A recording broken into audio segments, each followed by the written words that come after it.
Assalamualaikum warahmatullahi wabarakatuh. Sehat selalu dan dimudahkan segala aktivitasnya. Masih dengan saya Yahya Muhammad.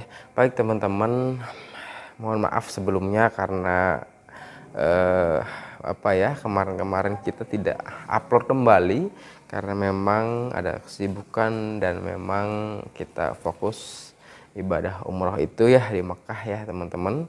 Jadi mohon maaf memang baru bisa upload. Baik teman-teman, ada hal yang menarik sebenarnya ketika ternyata kabar terkini ada sebuah aspirasi yang memang ingin membongkar sebuah yayasan dan bahkan ada pengacara baru daripada Pak Deddy sendiri yang katanya adalah ingin membongkar sebuah yayasan dan sebagainya, bahkan sudah melaporkan terkait tanda tangan palsu ya yang mencatut nama kliennya sendiri. Teman-teman, terkait yayasan ini memang sangat penting untuk diusut tuntas karena di mana yayasan ini juga terindikasi kuat terkait dengan motif sebuah Rajapati kasus Subang tersebut. Maka dari itu yayasan yang terindikasi motif utama maka harus dibongkar habis. Nah, terkait kemudian bahwa ada pengacara baru daripada klien Deddy itu, saya juga kenal sendiri dengan Pak Deddy tersebut dan beberapa saksi-saksi yang lain juga saya kenal. Nah, bagaimana tanggapannya katanya? Ini dari teman-teman semuanya. Bahwa pada prinsipnya begini teman-teman, bahwa ketika siapapun ya ucapannya datang dari siapapun atau kontribusinya datang dari siapapun, selama kontribusi itu dapat memberikan sedikit setidaknya adalah sumbangsi untuk memperjuangkan untuk membongkar kasus Subang, sedikitnya minimal kontribusi itu, maka kita harus apresiasi. Kita tahu bahwa di dalam kasus Subang ada 3 poin. Saya selalu gemborkan itu. Yang pertama adalah Rajapatinya, di mana di dalam Rajapati juga hampir kelar sebenarnya bahwa sudah ada vonis untuk terdakwa Yosep, untuk terpidana Yosep sendiri dan terpidana Muhammad Ramdhanu itu sendiri. Walaupun memang belum sempurna bahwa ada 3 tersangka yang lain belum memang ya. Kenapa? Entah kenapa, tetapi paling tidak kalau kita berbicara positive thinking bahwa ada hal-hal yang penting yang memang harusnya sudah dilengkapi ya teman-teman.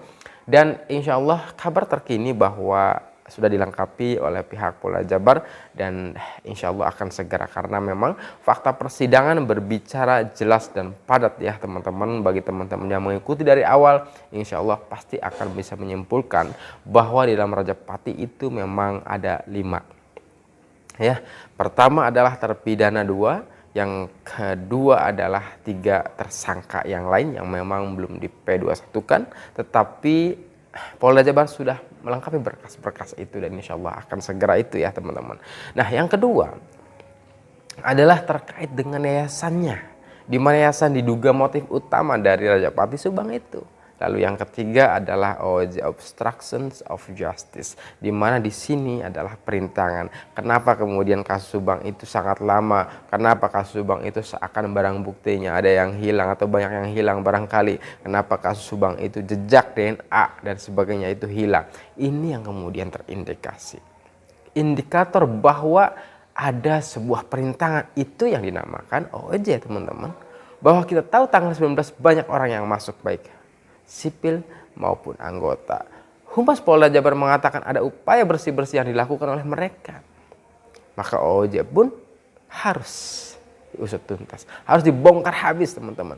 Maka ketiga itu, Rajapati, kemudian yayasan dan OJ itu harus dibongkar habis. Nah, hari ini kemudian kita dengar secara maraton bahwa kasus Subang terkait yayasan ini menjadi prioritas penyelidikan oleh Polda Jabar. Maka kita harus apresiasi. Terkait dengan tadi, siapapun yang memberikan kontribusi walaupun sedikit, maka kita harus apresiasi.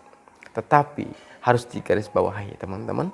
Harus digarisbawahi yang atau kata-kata atau perbuatan, perlakuan yang memberikan setidaknya adalah kontribusi terhadap pembongkaran kasus itu, maka kita harus diapresiasi.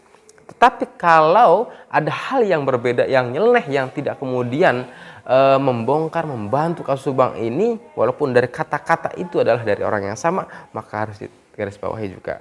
Oh, berarti ternyata ada hal ternyata dibalik semua itu.